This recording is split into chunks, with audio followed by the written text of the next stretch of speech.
Olá, amigos, tudo bem? Retomando nossas rápidas conversas de 5, 6 minutos, falar um pouquinho aqui sobre a reforma trabalhista e a questão da justiça gratuita, num aspecto que tem dado muito problema. Mas antes, se o amigo me permite, olha só, deixa eu chamar a atenção no detalhe que me enche de orgulho.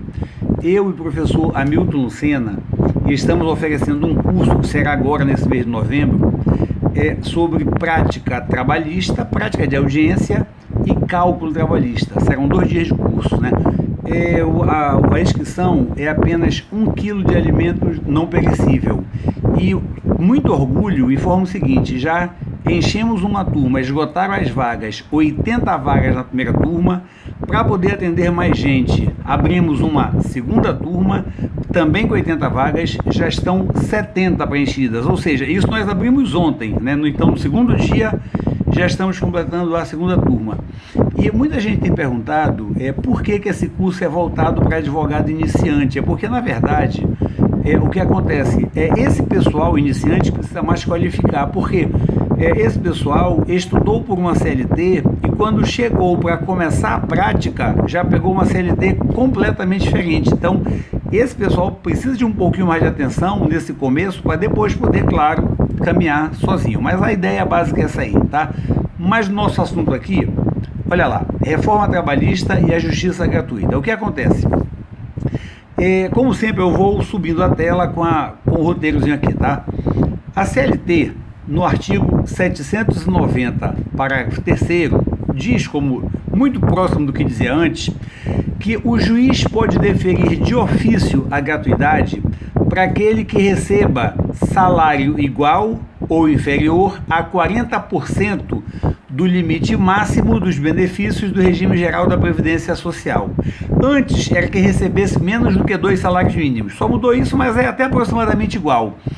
Hoje que receber menos do que, ou até que não ultrapasse, né, 40% do teto dos benefícios do regime geral da Previdência Social.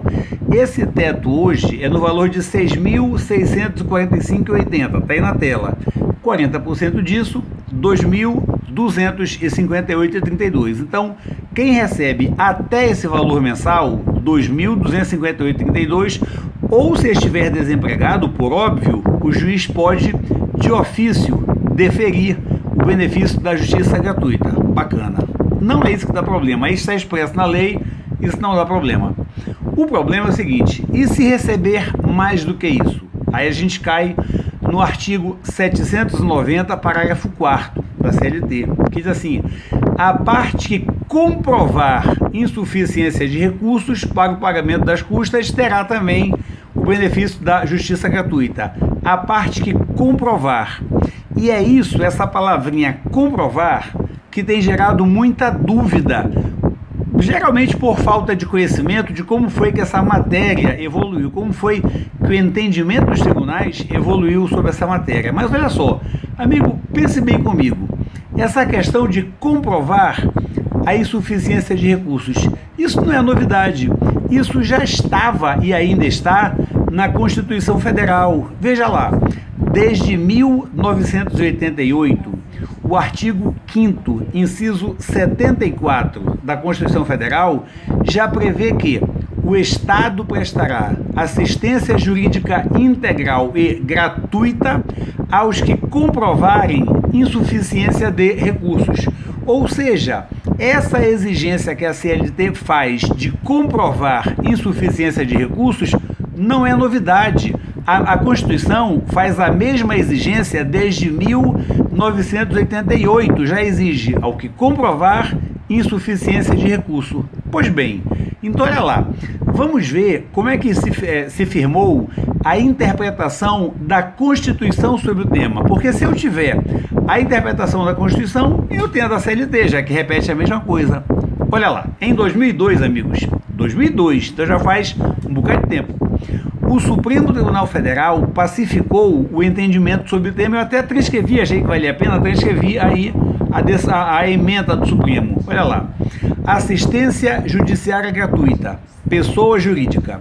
Ao contrário do que ocorre relativamente às pessoas naturais, não basta a pessoa jurídica asseverar a insuficiência de recursos, devendo comprovar, isso sim, o fato de se encontrar em situação inviabilizadora da assunção dos ônus decorrentes do ingresso em juízo, tá? Reclamação 1905, foi em embargos, declaração, agravo regimental, relator ministro Marco Aurélio, os dados da decisão estão aí, do processo estão aí, tá? 15/2/2002. Mas vejam, para deixar bem claro, tá? A pessoa jurídica precisa provar a sua insuficiência de recursos, insuficiência econômica.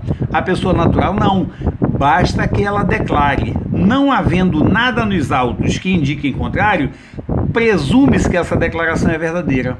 Inclusive, essa decisão do Supremo é que deu origem ao que hoje é o artigo 99, parágrafo 3º do CPC de 2015, né? O CPC é bem claro, presume-se verdadeira a alegação de insuficiência deduzida exclusivamente por pessoa natural. Então, vejam, repito, não mudou nada, isso é simplesmente o que o Supremo, desde 2002, já decidia. Então, mais uma vez, resumir a história.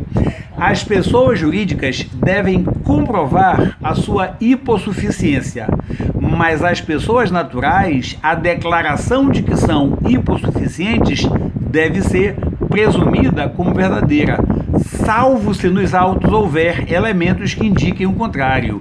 O pedido de gratuidade, firmado por pessoa natural, por pessoa física, só pode ser indeferido, repito, se nos autos houver elementos que demonstrem não ser verdadeira essa alegação, essa afirmação de hipossuficiência, tá? Então, a gente pode concluir apontando o seguinte: esse artigo atual da CLT, o artigo 890, parágrafo 4º, que menciona a comprovação da insuficiência de recursos, ele não mudou em nada o entendimento que já está consagrado no CPC, pois esse entendimento, repito, resultou da leitura constitucional feita pelo Supremo Tribunal Federal.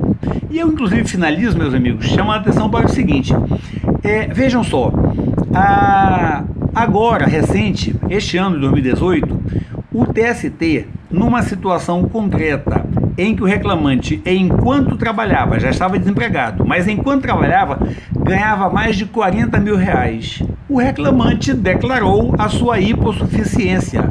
O juiz disse que não, o TRT disse que não, mas o TST reafirmou esse entendimento do Supremo, tá? O TST disse: epa, pera lá, ele declarou sua hipossuficiência econômica.